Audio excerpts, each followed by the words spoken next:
first time around. The unorthodox Arturo Godoy, who had held on for 15, would pay for it later. Johnny Paycheck was over and out almost before the fight began.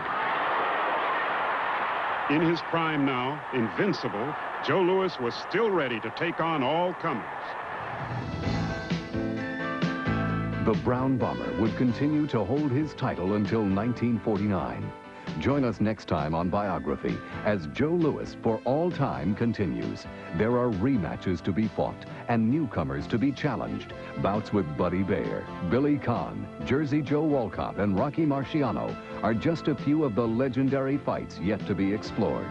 His involvement in World War II that resulted in his personal struggles with the IRS and his humble but never-ending battle against racial prejudice complete this portrait of the man who was, as one sports writer called him, a credit to his race, the human race.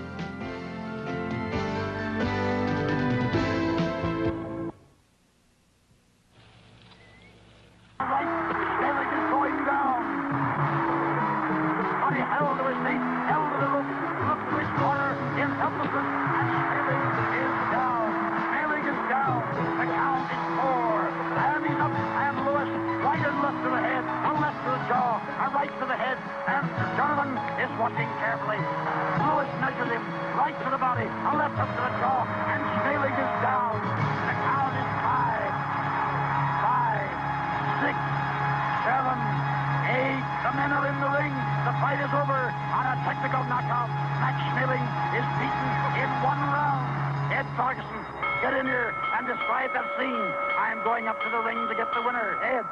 Everybody has been taken by surprise here. The ring is all, there's bewilderment all around. And here is Clem McCarthy. Joe, which punch, if any, do you think was the one that started him downhill? I think the right hand to the ribs. Right hand to the ribs? Yeah. I saw it going in there, Joe, and she looked terrible. You know how long it took you? No, I don't. Exactly. I imagine about a minute and a half. Oh, that's fine. The time, 2 minutes, 4 seconds, first round.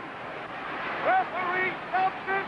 The winner and still champion, Joe Louis. In midsummer 1941, Joe was matched with one of his most formidable opponents, Billy Conn, a cocky Irish light heavyweight champion from a tough fight town, Pittsburgh.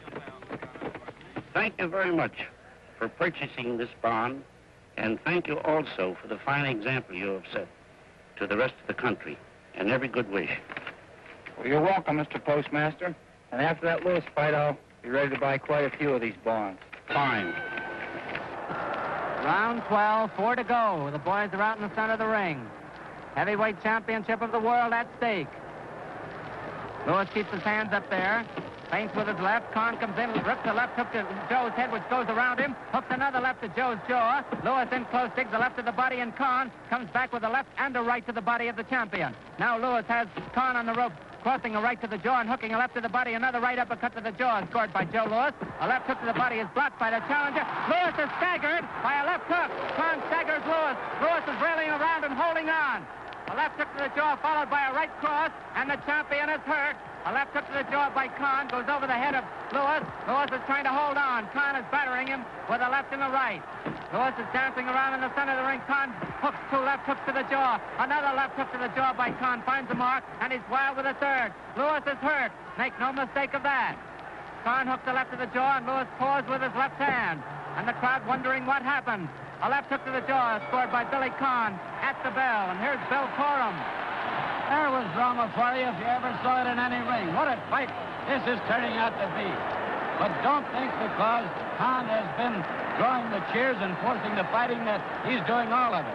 Louis hurt him 2 or 3 times in that round, but the big punch was that left hook that Conn landed, which definitely all but shook the champion right off his throne, at least momentarily, and it tottered under him, and Louis was completely dazed. A terrific round, a terrific fight. Louis and Conn out in the center of the ring. Not too much action in this round. Now they goes to close quarters, and Conn, after hooking a left to the body, brings up a left to the jaw of Joe Louis. Louis jabs away with his left. It's short of the mark, and now he jabs the left and crosses the right to Conn's chin. Kahn goes back out of danger. Lewis jabs the left and hooks the right and staggers Billy Kahn with a right uppercut, and Kahn wisely holds on and ties up Lewis. Lewis hurts Kahn again with a left and a right to the jaw, but Kahn fights back with a right and a left to the body, another right and a left to the body, a left hook to the jaw by Kahn, a right to the jaw, two more rights as he outswings the champion. Kahn was hurt, but he fought his way out of it. A left hook to the body by Billy Kahn, another left hook to the body, and a left to the jaw. And the challenger's blows to the midsection are seemingly slowing up Joe Louis. Billy's eye, the right eye, is cut again. And there's Louis driving Kahn back with a right to the jaw. Louis jabbing the left to Kahn's jaw, and Kahn going to close quarters and tying up his opponent. Right in the center of the ring now. This is a fight. Kahn jabs the left and is staggered by a right cross thrown by Joe Louis.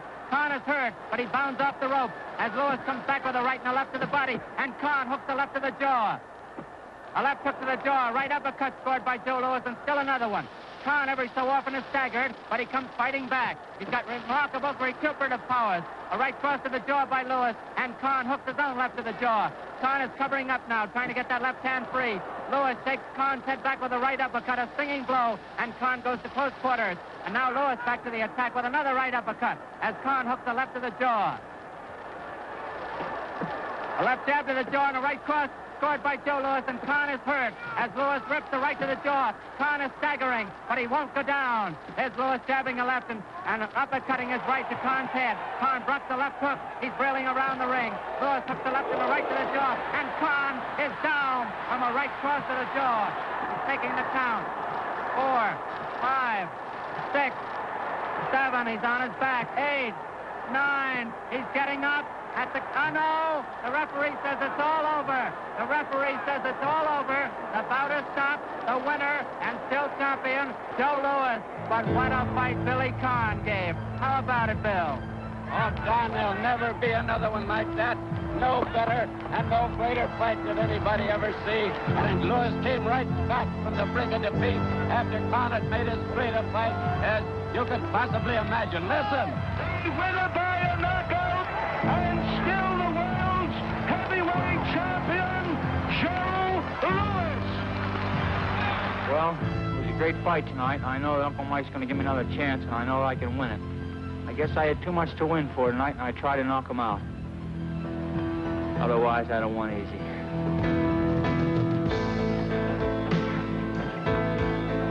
On December 7th, Japan tried to knock out the United States at Pearl Harbor. Joe went into training to put his title on the line in a rematch against Buddy Bear. For a fee, he agreed to donate to Navy War Relief. Tell me, Joe, how's about this working for nothing? How do you feel about that? Well, I'm not working for nothing. I'm working for my country, and I think that's about the greatest piece of work that anybody can do. Well, I certainly agree with you for that, but you're turning over an awful lot of money. Well, we all turn over a whole lot for this country at this time. Joe didn't know it at the time and seemed really not to care later. The fellows with fat defense contracts weren't turning over their profits to the government. No, he concentrated on his boxing and took care of Buddy Bear in round 1 with the ailing Jack Blackburn still in his corner. Less than a week after destroying Buddy Bear, Joe volunteered for the Army. He drove to Camp Upton in a chauffeured limousine. Joe said, "They gave me my uniform and sent me over to the colored section." But his white buddies seemed to be colorblind. They cheered him at exhibitions and when he went into training again to defend his title, this time for Army relief. I'm only doing what any red-blood American would do.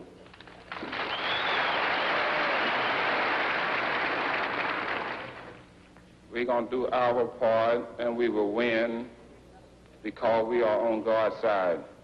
Thank you. The challenger for Joe's crown in the Army benefit was 255 pounds of Abe Simon.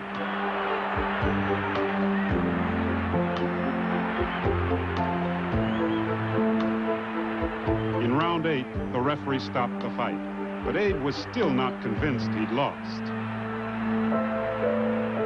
It would be the last victory of the Louis-Blackburn partnership. To Joe's deep grief, the long ailing Jack Blackburn was counted out for good. Only the goddess of hindsight could have told us so early in the game But Joe's world was beginning to come apart at the seams.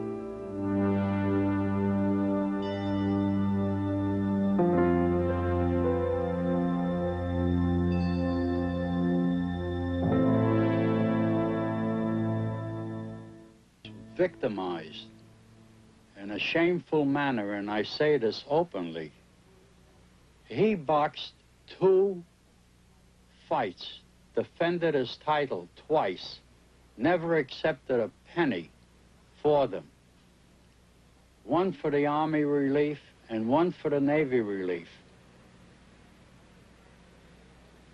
And when the checks were made out, they were made out in the name of Joe Louis, who endorsed the checks and gave the checks to the different relief funds. But Internal Revenue claimed that Joe Louis was paid. And what he